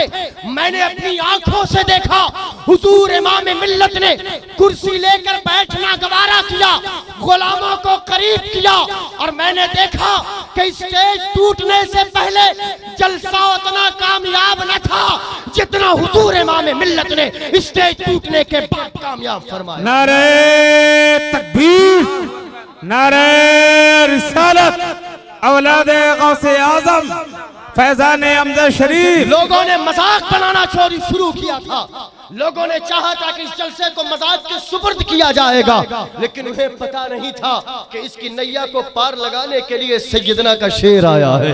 लोगों को पता नहीं था कि इस नैया को तिराने के लिए, इस नैया को पार लगाने के लिए गौसे आजम की बारगाह का शेर आया है। लोगों को पता नहीं था कि दुनिया जिन्हें इमाम मिल्लत यूं ही नहीं कहती, मिल्लत की क़ियादत अल्लाह ने अता की है, मिल्लत की इमामत अता की है। यही वजह है, आज भी शेरघाटी की तारीख से पूछो, उस जलसे में बैठने वाले बंदों से पूछो, बारिश हो रही थी, सरकार इमाम मिल्लत उसी हाल में बैठे रहे, किसी की मजाल न हुई। इनकी गुफ्तगू का असर ये था, गोया के लोग बनते चले आए, जो गए थे वापस आ गए, और सबने कहा अगर इमाम मिल्लत न होते तो जलसा तो खत्म था ही, लोगों को भी नुकसान होता, लेकिन इनकी जिंदा करामत थी। स्टेज टूटा, कई उलमा गिरे, लेकिन किसी को खरोच तक नहीं आई। लेकिन हुजूर इमाम मिल्लत के जान पर सदका, हुजूर इमाम मिल्लत की जान पर अगर कोई वारे नियारे गया तो कोई और नहीं, हुजूर इमाम मिल्लत के हाथों से चिमटा हुआ, हाथों को हमेशा बोसा देने वाला, उनका आसा उनके हाथों में था। हुजूर इमाम मिल्लत का आसा टूटकर गोया के इमाम मिल्लत की बारगाह में जान का नजराना पेश करके ये कह रहा था, मेरे इमाम, मुझे आपके हाथों से निस्बत है, मैंने टूटकर सबकी जान की हिफाजत फरमाई। ये बड़े करम के फैसले, ये बड़े नसीब की बात है। जब तक बिका न था, मैंने कहा ना, जब तक बिका न था तो कोई पूछता न था। और यहाँ अक्ल के घोड़े न दौड़ाएं, ये अक्ल के घोड़े न दौड़ाएं। और ये आप न कहें कि मैं लफ्जों में खेलने की कोशिश कर रहा हूं, आपको इख्तियार हासिल है। शेरघाटी कभी चली जाए, ज्यादा दूर नहीं है, और कितने लोग ऐसे होंगे जो शेरघाटी से वाबस्ता होंगे, चले जाए और पूछ लेना मदरसा रहमानिया का गुज़श्ता साल का जलसा और उसकी पूरी रिपोर्ट। आपको हर मौके पर, हर मोड़ पर हुजूर इमाम मिल्लत का फैजान बढ़ता हुआ नजर आएगा। और ये हुजूर इमाम मिल्लत की जांफशानियों का नतीजा है कि हजारों उलमा, हजारों हुफ्फाज, हजारों फुज़ला, हजारों मुफ्तियां, हजारों कुर्रा कौम की अमानत बनकर कौम के दरमियान अहले सुन्नत की तर्जमानी करते नजर आते हैं। सरकार सय्यदुल हिंद का फैजान लुटाते नजर आते हैं। और उसी फैज की एक कड़ी आज आपको और हमें भी देखनी है कि मदरसा गौसिया रदविया फैजान सय्यदना के दो होनहार तलबा के सरों पर दस्तारे हिफ्ज का ताज जर्री रखा जाएगा। खुशनसीब है वो माँ बाप जिन्होंने अपने बच्चों को हाफिज़े कुरान तो बनाया, लेकिन उससे बड़े नसीब की बात यह है कि उन्होंने सरकार सय्यदुल हिंद के बेटे के हवाले किया, उनके मदरसे के हवाले किया। ये इस दुनिया में भी अल्लाह करीम इन्हें कामयाबी दे, आखिरत में भी कामयाबी अता फरमाए। मैं अपनी गुफ्तगू को खत्म कर लूं, मेरी बात अधूरी रह गई थी, इजाजत है आपकी? वो बच्चे क्यों गुफ्तगू कर रहे हैं? बच्चे इधर इधर ये बैठ कर कुर्सियों पर क्यों गुफ्तगू कर रहे हैं आप? सालिहीन का जिक्र रहमत खुदाबंदी के सबब, रहमत खुदाबंदी के बरसने का सबब बनता है। जहां अल्लाह के नेक बंदों का जिक्र होता है, अल्लाह की रहमतें वहां बरसात बन जाती है, बरसात बनती है। जहां सालिहीन का जिक्र हो, नेकों का जिक्र हो, रहमत खुदाबंदी बरसा करे। जहां खुद एक अल्लाह का नेक बंदा, अल्लाह का एक मुकर्रब बंदा, गौसे आजम का शेर हमारे दरमियान बैठा हो, सोचो कि जब जिक्र से रहमत बरसती है तो इस जात की मौजूदगी से कितनी रहमतें बरस रही होंगी। रहमतों में नहाने का मौका है दोस्तों, ऐसे मौके रोज नहीं आया करते, ऐसे मौके को गनीमत तसव्वुर किया करें। सरकार इमाम मिल्लत के निगाहों के फैज के धारे जब बरसेंगे तो उस छींटे में जिसे नहाने का मौका मिले, करीम परवरदिगार आलम उसका फैज हमें भी अता फरमाए, आपको भी अता फरमाए। दरूद पाक पढ़े, मैं अपनी गुफ्तगू को समेट लूं। अल्लाहुम्मा सल्ली अला सय्यदिना व मौलाना मुहम्मदिन मादुल वजूदी वल करम व आलिहि व बारिक व सल्लिम सलातो व सलाम अलैका या रसूलल्लाह, सलातो व सलाम अलैका या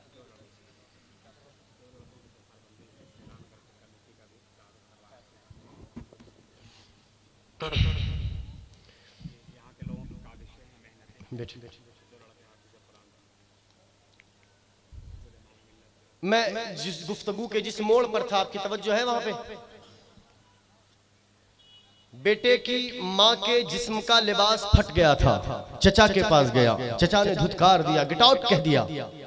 अब बेटा वहां से रोता हुआ आ रहा था कि रास्ते में मुस्तफा के एक गुलाम की नजर उस पे पड़ी, दस्ते शफकत फेरा, पूछा कि बच्चे क्यों रोते हो? अर्ज करने लगा कि मेरी माँ के जिस्म का लिबास वो आखिरी लिबास है, अब इस लिबास के बाद कोई दूसरा लिबास नहीं, इसके बाद न जाने कितनी बदनिगाहें मेरी माँ को अपनी निगाहों का शिकार करेंगी। मेरी माँ के लिबास का इंतजाम करने के लिए मैंने चचा की बारगाह में दुहाई पेश की, मेरे चचा ने मुझे धुतकार दिया। आपने गाड़ियां नहीं देखी है? इधर देखे, तवज्जो इधर रखे आप।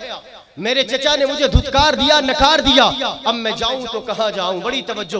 उस मुस्तफा के गुलाम ने, मैंने कहा मुस्तफा का जो गुलाम होगा वो आंखों से आंसू पोंछने वाला होगा, लोगों की दिलजोई करने वाला होगा, गुस्सा पी जाने वाला होगा, रहमदिली का मुजाहरा करने वाला होगा, गिरतों को सहारा देने वाला होगा, गरीबों की गुर्बत दूर करने वाला होगा, यतीमों पर दस्ते शफकत फेरने वाला होगा।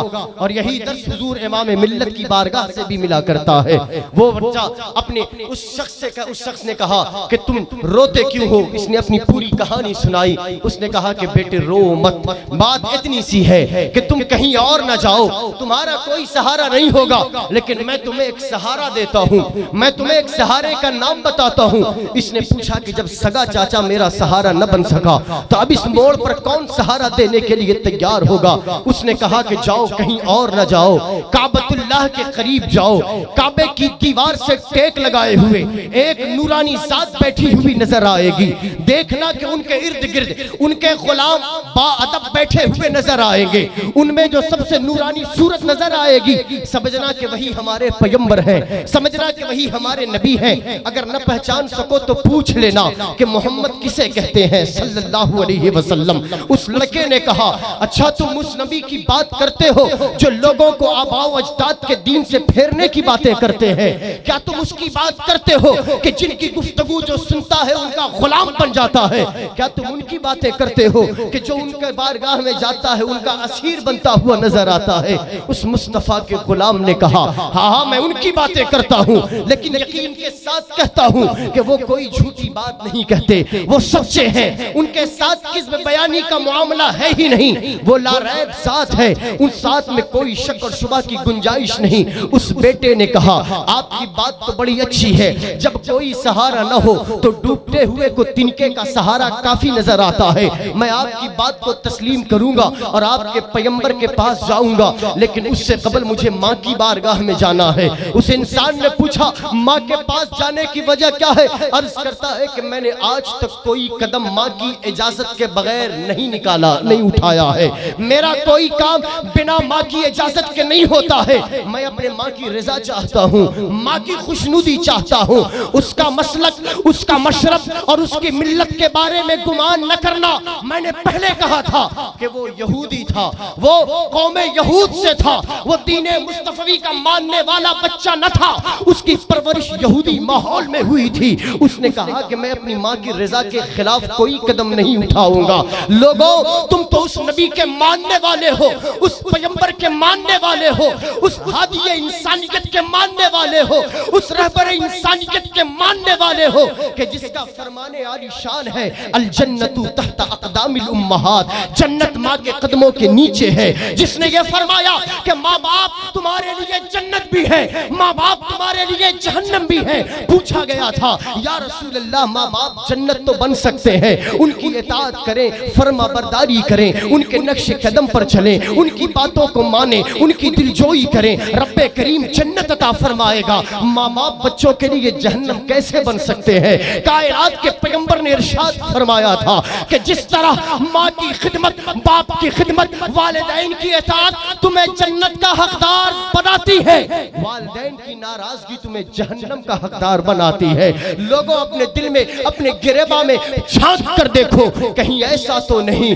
कि आप खुशियां चाहते हो लेकिन माँ बाप को नाराज रखा करते हो? कहीं ऐसा तो नहीं कि घर की बरकतें माँ बाप की नाराजगी के साथ खत्म हो गई है? कहीं ऐसा तो नहीं कि तुम्हारी दुआएं इसलिए कबूल नहीं होती कि तुम्हारे माँ बाप तुमसे नाराज हैं? कहीं ऐसा तो नहीं कि तुम्हारी कमाई में बरकत इसलिए नहीं होती है कि तुम्हारे माँ बाप का दिल तुमसे दुखा पड़ा है? अपने माँ बाप को राजी करो।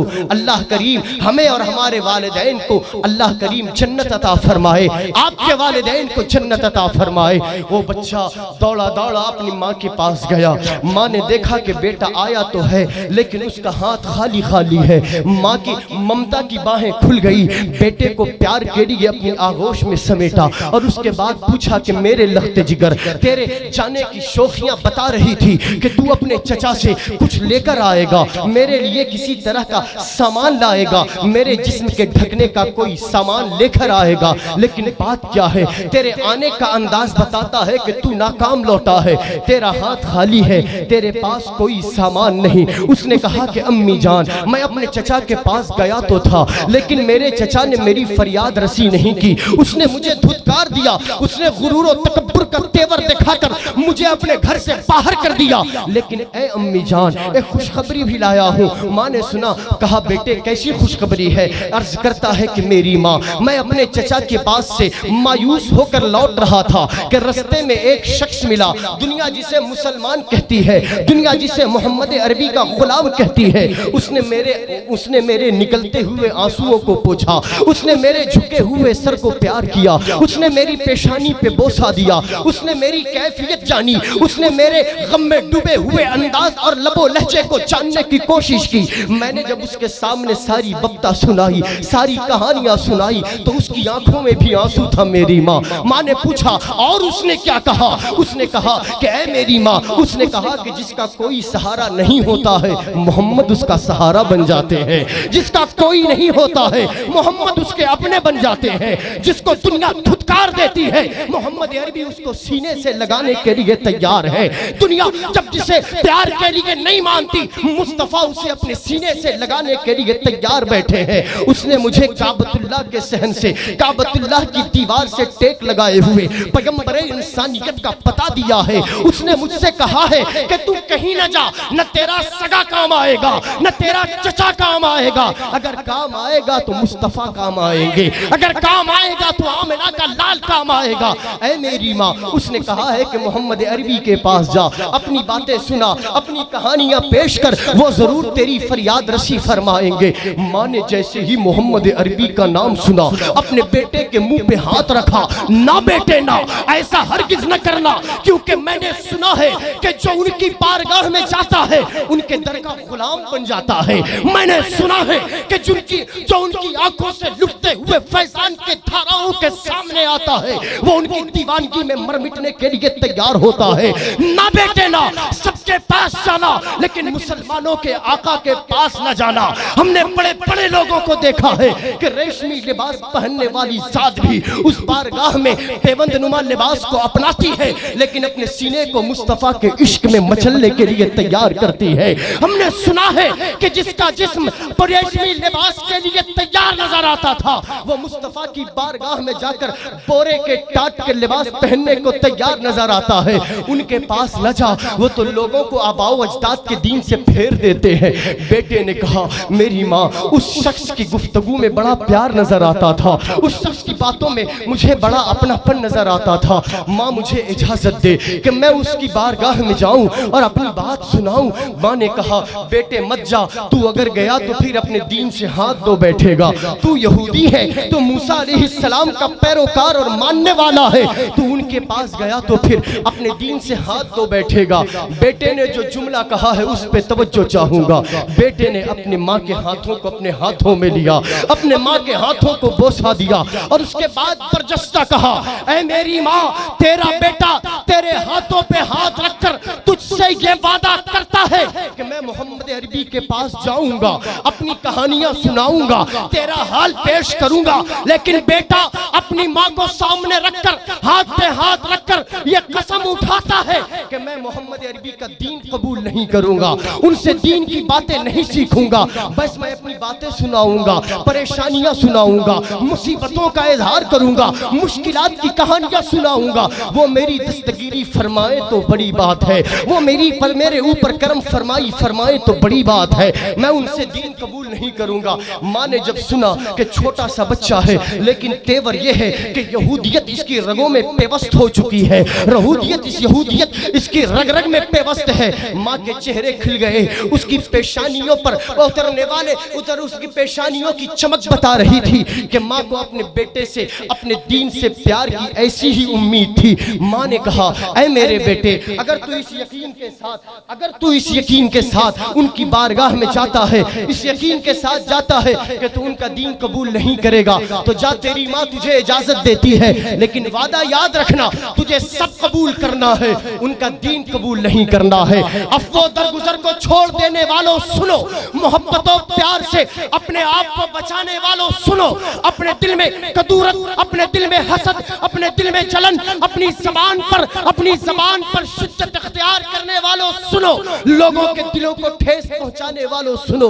वो छोटा सा बच्चा काबतुल्लाह के सहन में तशरीफ फरमा मुस्तफ़ा करीम की बारगाह में तशरीफ लाता है। एक किनारे आकर खड़ा हो गया, आका करीम आफताब की मानिंद, उनका चेहरा महताब की मानिंद चमक रहा था। असहाबे पैगंबर कुछ ही तादाद थी, करीब बैठे थे। कायनात के पैगंबर ने देखा कि एक बच्चा है, कभी उचकती हुई निगाहों से मुझे देखता है, कभी अपनी निगाहों को झुका लेता है। कायनात के पैगंबर ने, आमिना के दिलबर ने इशारे से कहा ऐ मेरे बेटे क्या बात है, इधर आओ, मेरे पास आओ, क्या मामला है। वो नन्हे कदमों के साथ कायनात के पैगंबर की बारगाह में हाजिर होता है। आका करीम अलैहिस्सलातो वस्सलाम ने अभी आने वाले से उसका नाम नहीं पूछा था, आने वालों से उसका मजहब नहीं पूछा था, आने वाले से उसकी मिल्लत नहीं पूछी थी, आने वालों से उसकी सोसाइटी मुआशरा नहीं पूछा था, आने वालों से ये नहीं पूछा था कि तेरे आने के पीछे राज क्या है। पहले अपनी गोद में बिठाया, उसके सर पर दस्ते मुस्तफाई वाला हाथ फेरा।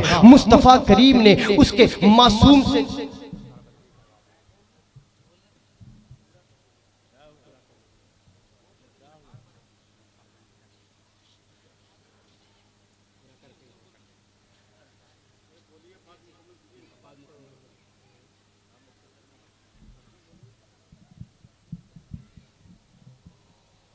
अल्लाहुम्मा सल्ली अला सय्यिदिना मौलाना मुहम्मद व बारिक वसल्लम। सल्लल्लाहु व सल्लम अलैका या रसूलल्लाह सल्लल्लाहु अलैहि वसल्लम। हुजूर ने दस्ते शफ़क़त फेरा, प्यार किया। पूछा बेटे आने की वजह क्या है। उसने हुजूर से कहा मैं आपके सामने अपनी सारी बातें कहूँगा लेकिन एक शर्त है। हुजूर ने पूछा शर्त क्या है। चेहरे पर मुस्कुराहट तो हम वक्त हुआ करती थी। पूछा शर्त क्या है। अर्ज करने लगा ए मुसलमानों के पैगंबर, शर्त इतनी सी है कि मैं आपसे सब कुछ कबूल करने के लिए तैयार हूँ, आपका दीन कबूल नहीं कर सकता। मुझे अपने दीन की बातें न बताएं। हुजूर के चेहरे पर मुस्कुराहट, हुजूर के लम्हाए नाज़नीन की बलाएं लेने के लिए हाजिरी देने लगी। हुजूर ने पूछा बेटे बताओ मामला क्या है। आका करीम की बारगाह में वर्ज़ करता है या रसूल अल्लाह, ए मोहम्मद अरबी, ए मुसलमानों के पैगंबर, मेरी माँ के जिस्म पर जो लिबास है वो आखिरी लिबास, अब इसके पास तन ढकने के लिए कोई लिबास नहीं। मेरे चचा ने धुतकार दिया, अब ऐसा कोई सहारा नहीं जिसके पास मैं अपनी कहानी सुनाऊं और फरियाद रसी के लिए सामने आए। आपके गुलाम ने मुझे आपका पता दिया है। मैंने माँ से वादा करके आपके पास आने के लिए हामी भरी कि आपकी सब कबूल करूंगा लेकिन आपका दीन कबूल नहीं करूंगा। अब आप क्या फरमाते हैं। कायनात के पैगंबर ने कुछ नहीं देखा, उस बच्चे के होठों पर हाथ रखा, कहा बेटे चुप हो जाओ। अपने कांधे मुबारक पर, अपने दोशे मुबारक पर सुर्ख यमनी चादर थी। मुस्तफा करीम ने उसे उतारा, उस बच्चे के हाथ में दिया और कहा बेटे जाओ, पहले अपने घर की तरफ जाओ और अपने माँ के तन को ढकने की फिक्र करो, मैं तुमसे कोई दीन की बात नहीं करूंगा। बेटा दौड़ा दौड़ा अपने घर आया। माँ की ममता वाली बाहें उसका इस्तकबाल करने के लिए पहले से ही मुंतजिर थी। माँ ने अपनी ममता वाली बाहों में उसे जगह दी, प्यार किया। पूछा बेटे इतनी कीमती चादर, ताजिर की बेटी थी, बिजनेसमैन की बीवी थी, उसे कीमत का अच्छा अंदाजा था, लिबास की कीमत बखूबी जानती थी। पूछा कि बेटे इतनी कीमती चादर आखिर कहां से लाए हो। अर्ज करने लगा वही मुसलमानों के पैगंबर के पास गया, मैंने उनसे कोई दीन की बात नहीं सीखी, बस मैंने ये कहा, उन्होंने ये दिया। उसने पूछा दीन की कोई बात नहीं। नहीं कोई बात नहीं। पूछा तुमने दीन कबूल नहीं किया। कहा कोई दीन कबूल नहीं किया। माँ ने कहा कि बेटे तूने गलती कर दी, तुझे तो दीन कबूल कर लेना चाहिए था कि जब एक शख्स एक अजनबी के तन को धूप से बचाने के लिए इतनी कीमती चादर दे सकता है तो कलमा पढ़ने वालों को जहन्नम की आग से जरूर बचाने के लिए तैयार।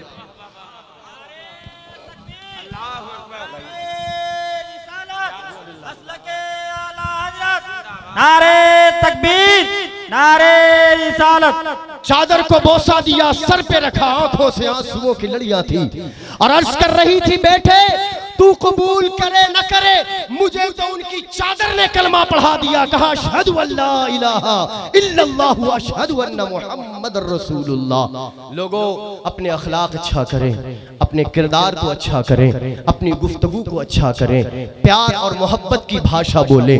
ऐसी गुफ्तगू न करें जिससे लोगों के दिलों को ठेस पहुंचती हो, ऐसा काम न करें जिससे किसी के दिलों को तकलीफ पहुंचती हो। अच्छा बोले, प्यार से रहने की कोशिश करें और फैजाने सैयदना जो आप पर बरस रहा है उस बरसात में नहाने के लिए दूसरों को भी मौका अता करें, उस बरसात में नहाने के लिए दूसरों का भी हाथ थामे। अल्लाह करीम हमारी और आपकी इस मुबारक हाजिरी को कबूल फरमाए। मदरसा गौसिया रदविया फैजाने सैयदना के इस अजीम शान इजलास में जहां आपकी निगाहों के सामने, आपकी निगाहों के सामने दो तालिब इल्मों के सरों पर दस्तारे हिफ्ज का ताज जर्री रखा जाएगा। मैं मुबारकबाद मुबारकबाद पेश करूंगा। हुजूर इमाम मिल्लत की दुआओं का सहारा लेकर इन उलमाए किराम की तर्जमानी करता हुआ, इन तमाम उलमाए किराम की तर्जमानी करता हुआ मैं मुबारकबाद पेश करूंगा कमेटी के उन तमाम अफराद को कि जिन्होंने किसी कारोबारी मैदान में किसी साहूकार को बढ़ाने के लिए कोशिशें नहीं की, अगर बढ़ाया है तो सैयदना के मिशन को आगे बढ़ाने का काम किया है। अल्लाह करीम इनकी अदाओं को कबूल करे, इनकी मेहनतों को कबूल करे।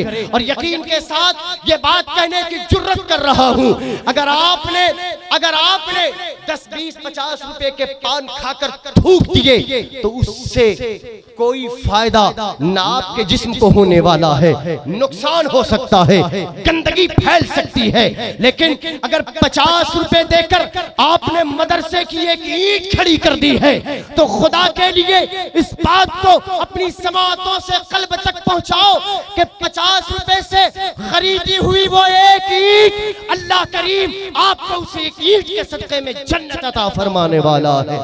ये नसीब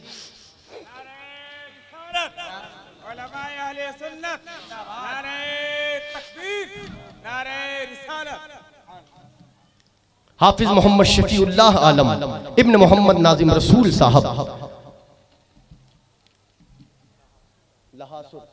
लहासुर गढ़वा, हाफिज मोहम्मद जैनुल आबिदीन रजा इब्न मोहम्मद ताहिर अंसारी साहब कैरवानी सोनभद्र उत्तर प्रदेश। अल्लाह करीम हुजूर इमाम मिल्लत के दस्ते मुबारक से सजाई हुई इस दस्तार के हर तार के बदले इन्हें नेकियों की तौफीक अता फरमाए, इनकी इस मुबारक हाजिरी को कबूल फरमाए, इनके वालिदैन को इस दुनिया में भी बहारें अता फरमाए, जन्नत में भी इन्हें बहारें अता फरमाए। अल्लाह करीम दामने सज्जदना से हमेशा मुंसलिक रहे, इनकी नस्लों को, इनके रिश्तेदारों को, इनके अहबाब को दामने सज्जदना से मुंसलिक होने की तौफीक अता फरमाए। कितनी अजीब बात है, आपका कायद खड़ा है, आपका इमाम खड़ा है, आपका पीर खड़ा है और आप बेशर्मी का सबूत देते हुए बैठे हुए हैं। बड़ी नसीब वाली साथ है ये, बड़े नसीब वाले मामले हुआ करते हैं। ये इनका करम है कि इन्होंने हमारे और आपके बस्तियों से ज्यादा हमारे और आपके दिलों पे राज किया है। अल्लाह करीम इनकी हाजिरी को कबूल फरमाए। हुजूर इमाम मिल्लत अपने दस्ते मुबारक से दस्तारे हिफ्ज़ का ताज रख रहे हैं और नसीब वाले हैं वो हुफ्फाज भी जिनके सरों को दस्ते इमाम मिल्लत मस हुआ हो और उनके हाथों से दस्तार बंधाने का मौका फराहम हुआ हो।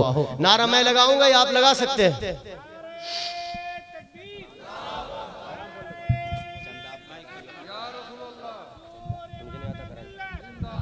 अस्सलामु अलैकुम रहमतुल्लाहि व बरकातुहू।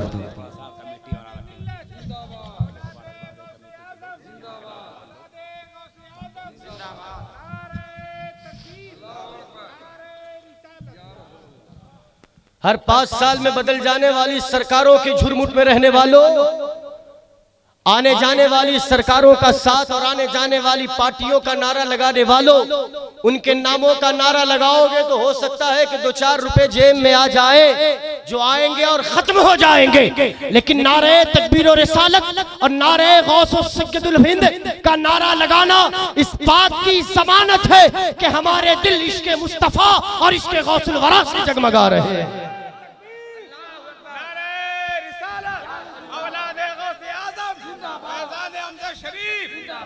अस्सलामु अलैकुम रहमतुल्लाहि बरकातुहू। मुबारकबाद के लायक है वो तमाम अफराद, वो नौजवान कमेटी जिन्होंने बड़ी जिम्मेदारियों के साथ, बड़ी दिलजमई के साथ और अपने इश्क मोहब्बत और अपनी निस्बत को सलामी देने के लिए सरकार सज्जदुल हिंद की गुलामी का पट्टा जो उनके गलों में गलों में पड़ा हुआ है, उनके दिल जो सरकार इमाम मिल्लत के इश्क में मचल रहे हैं, उसका सबूत देते हुए इतनी खूबसूरत महफिल सजाई, इतनी खूबसूरत बज़्म आराई फरमाई, इतना खूबसूरत इजलास मुनाकिद किया और फिर सरकार इमाम मिल्लत की मौजूदगी ने सोने पे सुहागे का काम किया। अल्लाह करीम इन नौजवानों को, उन तमाम अराकीन कमेटी को इस दुनिया में भी खैर व खूबी की जिंदगी अता फरमाए, आखिरत में भी उनके लिए मामला बेहतर से बेहतर फरमाए। सरकार गौसे आजम के दामन से सच्ची वाबस्तगी और उसका बेहतर से बेहतर सिला अता फरमाए।